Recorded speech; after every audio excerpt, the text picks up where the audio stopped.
ঘুম থেকে উঠেই এত মাইগ্রেনের পেইন হচ্ছে যে কি বলবো। মানে মাঝরাতে একবার ঘুম ভেঙেছে, মাঝরাত না, ভোর রাতে। রাত্রেবেলা একটু কেমন শরীরটা খারাপ লাগতেছিল, তারপরেও শুয়ে পড়লাম। ঘুম ঠিক মতো হয়নি। তারপরে আবার একটু যখন ঘুমিয়েছি, ভোরবেলা ঘুম ভেঙে দেখি প্রচুর মাথার পেইন। বাট স্কুলে তো যেতেই হবে, কারণ আমি যদি আজকে না যাই তাহলে হচ্ছে পুরো আমার যে ক্লাসগুলো আছে সেগুলো নেওয়ার মতন স্যার বা ম্যাডাম কেউ নেই। তো সব কিছু এলোমেলো। তো ভাবলাম না, একটু কষ্ট করে যাই। খুবই পেইন হচ্ছে। আম্মুকে বলছি একটু দোয়া পড়ে ফু দিয়ে দেবেন, এত পেইন হচ্ছে। ওষুধও খেয়েছি, যাই হোক। তারপর আমি চটজলদি হচ্ছে কফি নিয়েছি, চাও করিনি, আর একটা ডিম সেদ্ধ নিয়েছি। আর আমি হচ্ছে আগের দিন যে একটা স্যান্ডউইচের একটা পুর করে রেখেছিলাম, ওটা আমি খেয়ে দেখব, যদি মজা হয় তাহলে আমি আপনাদের সাথে রেসিপি শেয়ার করব। এবং আমি খেয়েছি, আলহামদুলিল্লাহ অনেক মজা হয়েছে। খুব শীঘ্রই আমি রেসিপিটা দিব। মানে পুরটা তো আমি রেডি করে ফেলেছি, ওটা আমি মুখে বলে দিই। আমি রেসিপি যাই হোক কীভাবে কী করেছি আমি বলে দিব, কারণ আসলে এত চটজলদি হয় আর খেতে তো আমার কাছে তো অনেক মজা লেগেছে। যাই হোক, তো বিসমিল্লাহ বলে দিনটাও শুরু এবং আমি বের হয়ে গিয়েছি। আসসালামু আলাইকুম, কেমন আছেন সবাই? আশা করছি ভালো আছেন। Welcome to my channel Shashi's basket. আজকে 21 জানুয়ারি ছিল, বুধবার।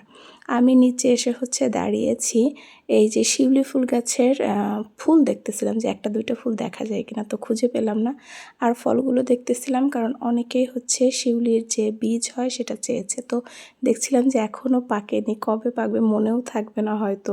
তো আমি হচ্ছে যখনই যেদিন একটু সকালের টাইম আমি দেখি যে কোনো একটা পাকছে নাকি, কারণ আমি যেদিন ছাদে যাই কোনো একটা ফুল গাছের যদি কোনো বীজ হচ্ছে পাকে, আমি তাড়াতাড়ি সেটা হচ্ছে রেখে দেয়, কারণ অনেকে চাইছে আমার নিজেরও পরবর্তীতে চারা করতে হবে, এই জন্য।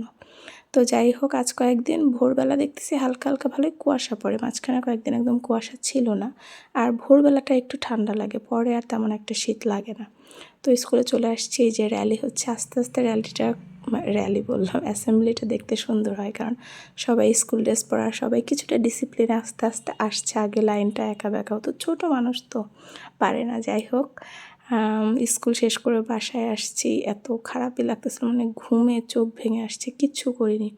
খেতে বসছি, দেখলাম হচ্ছে আম্মু কুমড়ো বড়ি রান্না করেছে। অনেক দিন পর কুমড়ো বড়ি খেলাম। আমাদের আসলে এখন কুমড়ো বড়ি দেওয়া হয় না, ওই যদি মামিরা দেয়, বা এবার হচ্ছে মনে হয় ফুপি দিয়েছে কিছু, বা খালামণি এরকম কেউ যদি দেয়, ওই সেটাই দেওয়া হয় না, কারণ এটা অনেক কষ্টসাধ্য ব্যাপার, অনেক লোকও লাগে।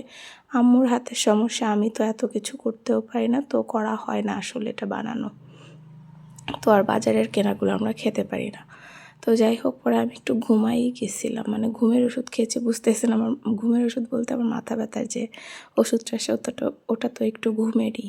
তো ওটা খাওয়ার পর ঘুমই ছিল, পড়াইতেও যেতে ইচ্ছা করছিল না, কিন্তু ভাবলাম না, যেতে হবে, একদিন এমনি বাদ গিয়েছে। তো পরে তাড়াতাড়ি রেডি হয়ে চলে আসলাম। আর বড়ই গাছটা আমি দেখাচ্ছিলাম। তো আজকে এই পর্যন্তই রাখছি। আল্লাহ হাফেজ।